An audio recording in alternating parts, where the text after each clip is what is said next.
El conflicto de los siglos.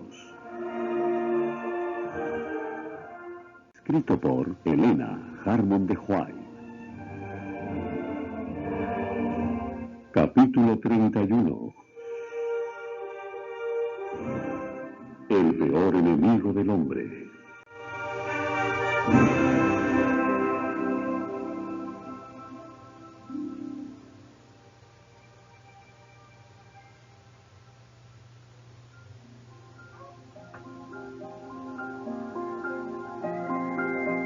Enemistad pondré entre ti y la mujer, y entre tu simiente y la simiente suya. Esta te herirá en la cabeza y tú le herirás en el calcañar. Génesis 3:15. La divina sentencia pronunciada contra Satanás después de la caída del hombre fue también una profecía que, abarcando las edades hasta los últimos tiempos, predecía el gran conflicto en que se verían empeñadas todas las razas humanas que hubiesen de vivir en la tierra. Dios declara: enemistad pondré. Esta enemistad no es fomentada de un modo natural. Cuando el hombre quebrantó la ley divina, su naturaleza se hizo mala y llegó a estar en armonía y no en divergencia con Satanás. No puede decirse que haya enemistad natural entre el hombre pecador y el autor del pecado. Ambos se volvieron malos a consecuencia de la apostasía. El apóstata no descansa sino cuando obtiene simpatías y apoyo al inducir a otros a seguir su ejemplo. He aquí que los ángeles caídos y los hombres malos se unan en desesperado compañerismo. Si Dios no se hubiese interpuesto especialmente, Satanás y el hombre se habrían aliado contra el cielo, y en lugar de albergar enemistad contra Satanás, toda la familia humana se habría unido en oposición a Dios. Satanás tentó al hombre a que pecase, como había inducido a los ángeles a rebelarse, a fin de asegurarse su cooperación en su lucha contra el cielo. No había disensión alguna entre él y los ángeles caídos en cuanto al odio que sentían contra Cristo. Mientras que estaban en desacuerdo tocante a todos los demás puntos, era unánime su oposición a la autoridad del legislador del universo. Pero al oír Satanás que habría enemistad entre él y la mujer y entre sus linajes, comprendió que serían contrarrestados sus esfuerzos por corromper la naturaleza humana y que se capacitaría al hombre para resistirle. Lo que enciende la enemistad de Satanás contra la raza humana es que ella, por intermedio de Cristo, es objeto del amor y de la misericordia de Dios. Lo que él quiere entonces es oponerse al plan divino de la redención del hombre, deshonrar a Dios mutilando y profanando sus obras, causar dolor en el cielo y llenar la tierra de miseria y desolación. Y luego señala todos estos males como resultado de la creación del hombre por Dios. La gracia que Cristo derrama en el alma es la que crea en el hombre enemistad contra Satanás. Sin esta gracia transformadora y este poder renovador, el hombre seguiría siendo esclavo de Satanás, siempre listo para ejecutar sus órdenes. Pero el nuevo principio introducido en el alma crea un conflicto allí donde hasta entonces reinó la paz. El poder que Cristo comunica habilita al hombre para resistir al tirano y usurpador. Cualquiera que aborrezca el pecado en vez de amarlo, que resista y venza las pasiones que hayan reinado en su corazón, prueba que en él obra un principio que viene enteramente de lo alto.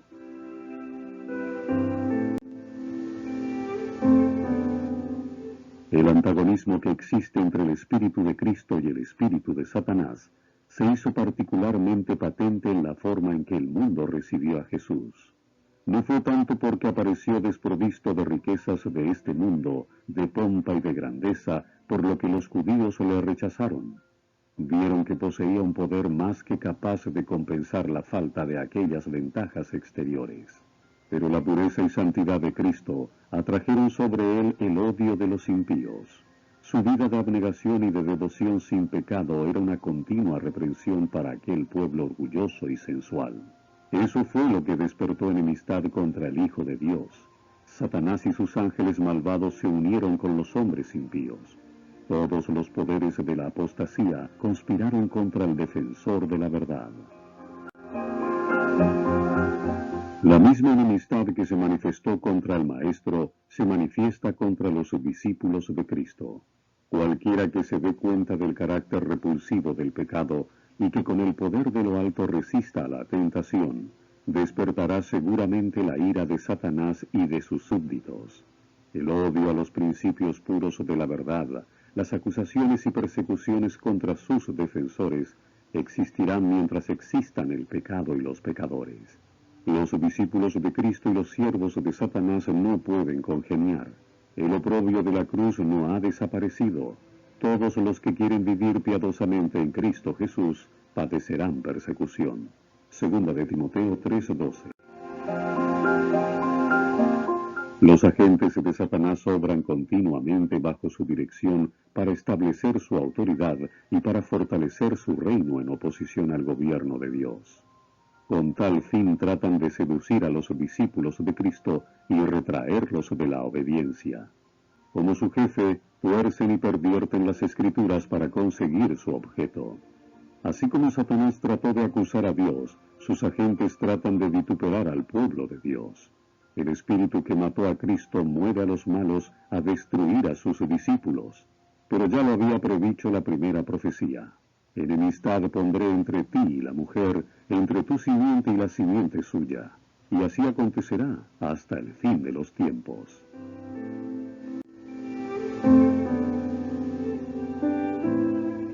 Satanás reúne todas sus fuerzas y lanza todo su poder al combate. ¿Cómo es que no encuentra mayor resistencia? ¿Por qué están tan adormecidos los soldados de Cristo? ¿Por qué revelan tanta indiferencia?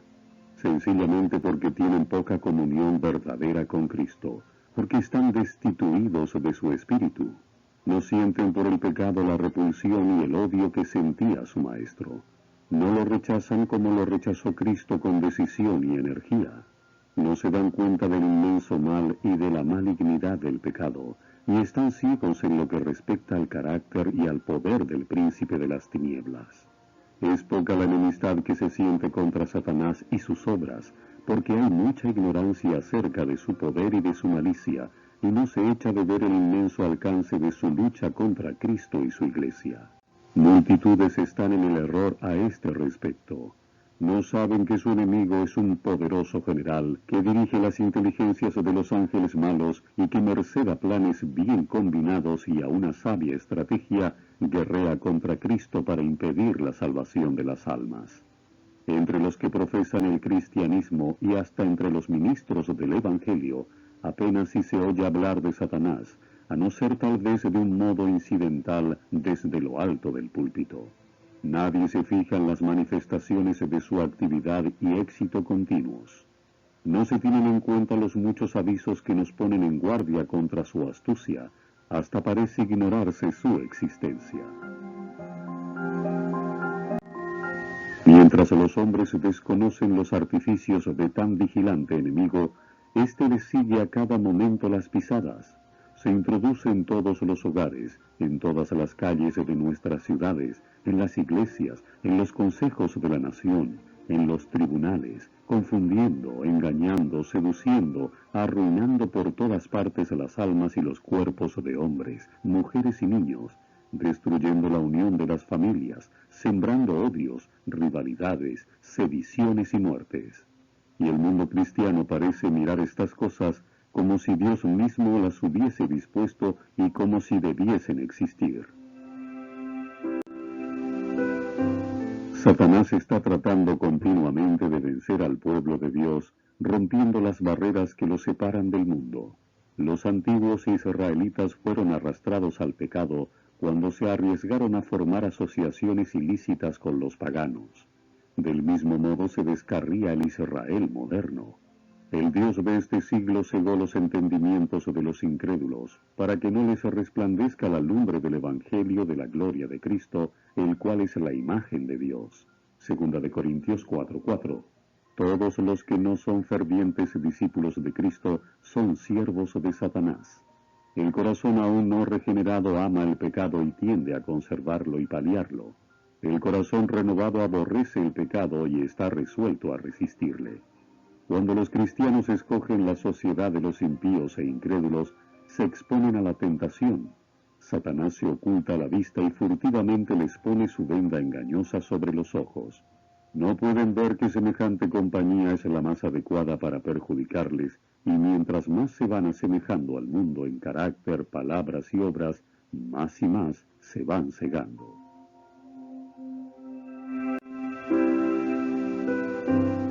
Al conformarse la Iglesia con las costumbres del mundo, se vuelve mundana, pero esa conformidad no convierte jamás al mundo a Cristo.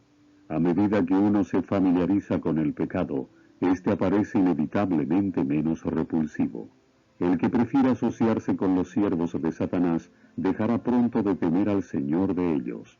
Cuando somos probados en el camino del deber, cual lo fue Daniel en la corte del rey, podemos estar seguros de la protección de Dios, pero si nos colocamos a merced de la tentación, caeremos tarde o temprano.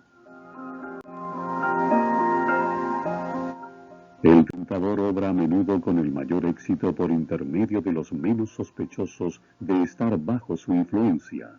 Se admira y honra a las personas de talento y de educación como si estas cualidades pudiesen suplir la falta del temor de Dios o hacernos dignos de su favor. Considerados en sí mismos, el talento y la cultura son dones de Dios, pero cuando se emplean para sustituir la piedad, cuando en lugar de atraer al alma a Dios la alejan de Él, entonces se convierten en una maldición y un lazo. Es opinión común que todo lo que aparece amable y refinado debe ser, en cierto sentido, cristiano. No hubo nunca error más grande. Cierto es que la amabilidad y el refinamiento deberían adornar el carácter de todo cristiano, pues ambos ejercerían poderosa influencia en favor de la verdadera religión, pero deben ser consagrados a Dios, o de lo contrario, son también una fuerza para el mal. Muchas personas cultas y de modales afables que no se debían a lo que suele llamarse actos inmorales, son brillantes instrumentos de Satanás. Lo insidioso de su influencia y ejemplo los convierte en enemigos de la causa de Dios más peligrosos que los ignorantes. Por medio de la férvida oración y de entera confianza en Dios, Salomón alcanzó un grado de sabiduría que despertó la admiración del mundo. Pero cuando se alejó de la fuente de su fuerza y se apoyó en sí mismo, cayó presa de la tentación. Entonces, las facultades maravillosas que habían sido concedidas al más sabio de los reyes, solo le convirtieron en agente tanto más eficaz del adversario de las almas.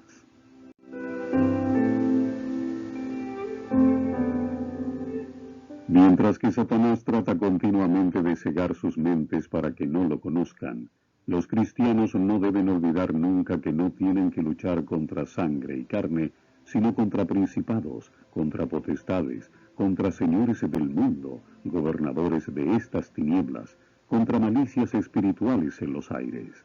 Efesios 6:12. Esta inspirada advertencia resuena a través de los siglos hasta nuestros tiempos. Sed templados y velad, porque vuestro adversario el diablo, cual león rugiente, anda alrededor buscando a quien devore. Vestíos de toda la armadura de Dios, para que podáis estar firmes contra las acechanzas del diablo. Primera de Pedro 5:8, Efesios 6:11. Desde los días de Adán hasta los nuestros, el gran enemigo ha ejercitado su poder para oprimir y destruir. Se está preparando actualmente para su última campaña contra la Iglesia. Todos los que se esfuerzan en seguir a Jesús tendrán que entrar en lucha con este enemigo implacable. Cuanto más fielmente imite el cristiano el divino modelo, tanto más seguramente será blanco de los ataques de Satanás. Todos los que están activamente empeñados en la obra de Dios, tratando de desenmascarar los engaños del enemigo y de presentar a Cristo ante el mundo, podrán unir su testimonio al que da San Pablo cuando habla de servir al Señor con toda humildad y con lágrimas y tentaciones. Satanás asaltó a Cristo con sus tentaciones más violentas y sutiles, pero siempre fue rechazado. Esas batallas fueron libradas en nuestro favor. Esas victorias nos dan la posibilidad de vencer. Cristo dará fuerza a todos los que se la pidan. Nadie, sin su propio consentimiento puede ser vencido por Satanás.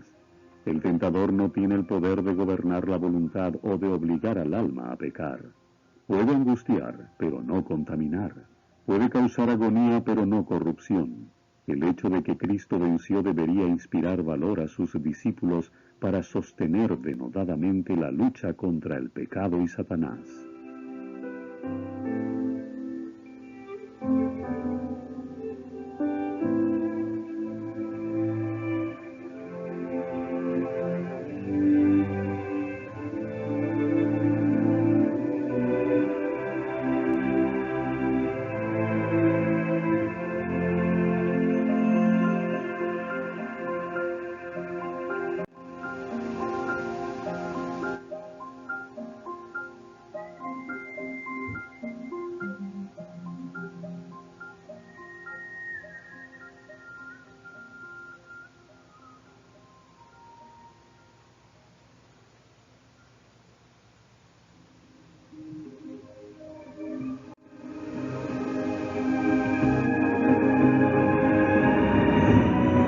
Hemos presentado la lectura sin comentarios del libro El conflicto de los siglos, escrito por Helena Harmon de White.